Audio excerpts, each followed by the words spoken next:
alaikum, you guys. Welcome back to my channel. If you're new, my name is Camilla and welcome.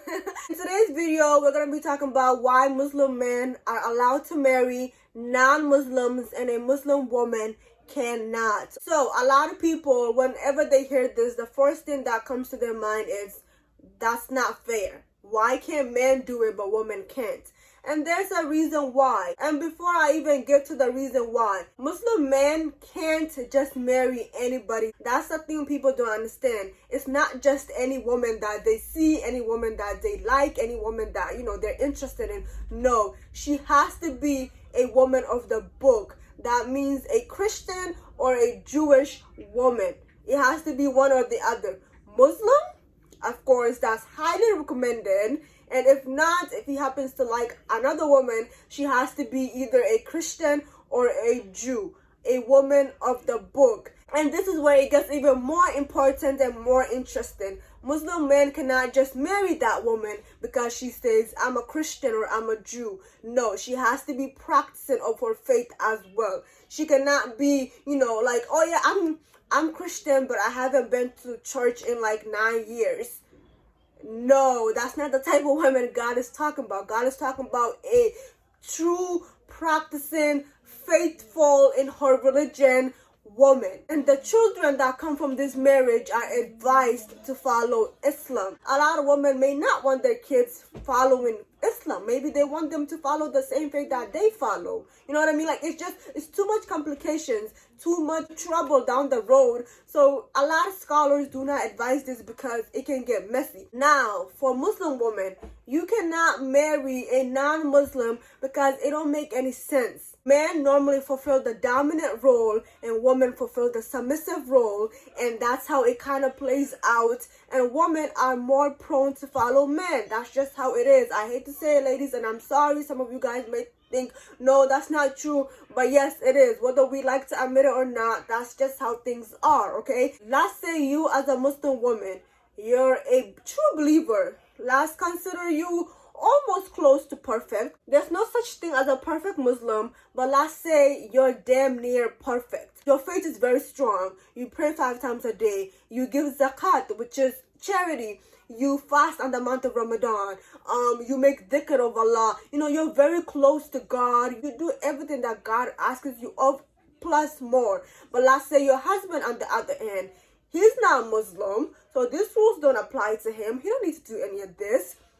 Girl, what? He's not Muslim. So the things that you do, the things that are a must, a commandment to you from your God, are not commandments to him because he does not believe either in the same God as you, or you just don't believe in God, period. So he does the opposite of what you do. He don't pray. He don't give charity. He smokes weed instead. He drinks alcohol. He plays video games all day. I don't know what you want to call it.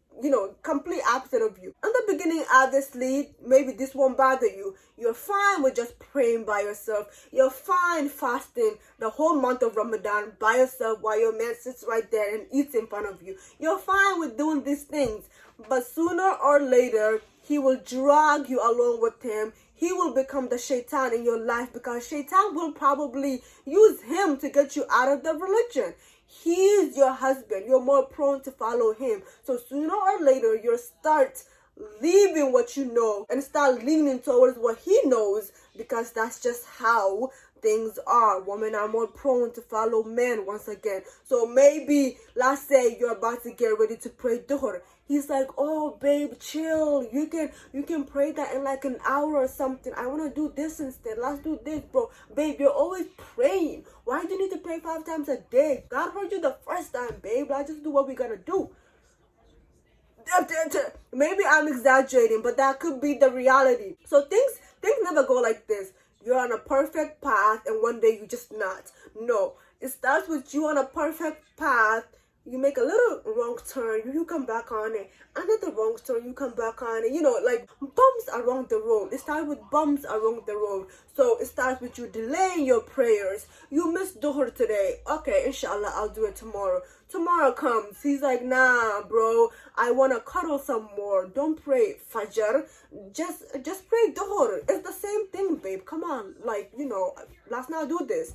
And you're like, okay, fine, because y'all probably laying in bed. He's holding you tight. So you're like, aye, fine. So that's 2 already, okay? So you had missed Dhuhr, let's say, yesterday, and today you're missing Fajr. So that's, you know, it just keeps adding up, basically. I don't want to make this a long scenario or anything like that, but it always adds up. Or just, if he doesn't have to do it, he's not going to encourage you. Let's talk about a different scenario. Let's say your husband was a Muslim. You both were Muslims. You both were on a road to get to Jannah. So, like, he was helping you out. He wakes you up for Fajr. Ramadan comes, y'all doing it together.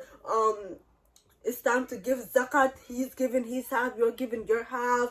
You know, like things, you're doing things together, so it's more motivating. It feels better. You feel like you're not on your own. It's just so much better when you're doing it with somebody who has the same beliefs, the same goals, and like, you know, everything is just 10 times better. Now let's come back to the man who's not a Muslim and who's probably gonna lead you astray.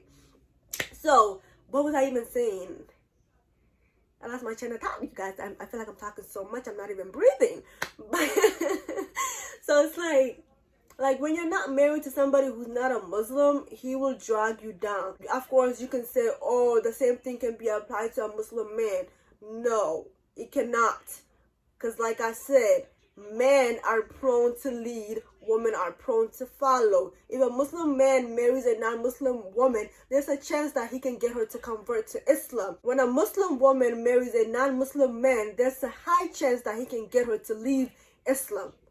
That's the difference. A Muslim man has the chance to bring his non-Muslim woman into Islam, and a non-Muslim man has a higher chance of taking that Muslim woman out of the religion. And a lot of people may not believe this, but this is true. Muslim women cannot marry a non-Muslim man. That's just it. I'm sorry to say. And don't quote me on this, but I have read somewhere, or I was informed, that if a Muslim woman does marry a non-Muslim man, she is no longer Muslim, because that marriage is not valid. This all goes back to dating, to be honest. If you were not dating, you would not have met that man. 9 out of 10, when a Muslim woman is interested in marrying a non-Muslim man, she was dating him. And nobody gonna be walking down the street seeing a non-Muslim man and think, oh my God, that's gonna be my husband. No, in order for that man to even consider marrying you, he probably has to date you too. Because Muslims are the only people who don't believe in dating, I'm pretty sure. Every other culture dates. Every other religion, I'm pretty sure, is accepting of that. Even if they didn't back in the day, they're modernizing things now, so they're more accepting of it. Last thing I'm going to leave with you guys, this world is temporary. This dunya is temporary. We are all going to die. Every soul will taste death. You will have to answer to our Creator about everything you have done on this earth. This world is a test. Live your life how you want, but know that you will be questioned about everything that you have done in this world to its Creator one day. And make it count, you guys. This dating stuff, this choosing to marry, like, you know, all this stuff is worldly affairs. You know, things that you can easily let go of and maybe sad about it at the moment, but recover in the long run. Do not make a sin that you know will probably drag you down just because you're in the moment. Always think, be conscious of God, make dhikr. Have God in the back of your mind before making any decision. That being said, thank you guys so much for joining me on yet another video. I hope you learned something. If you have any further questions, leave it down in the comments below. I will try to answer every single question that you have, or reach out to me on my social medias if you have me. Leave your questions in the comments down below and I will get back to you. Or any Muslim, if you're watching this video and you agree with what I'm saying and you see a comment in my video that you can answer, please answer for them. We are all here to educate, okay? If you know the religion, you can educate the next person. You get me? Yes, so thank you guys so much, and I will see you on my next video.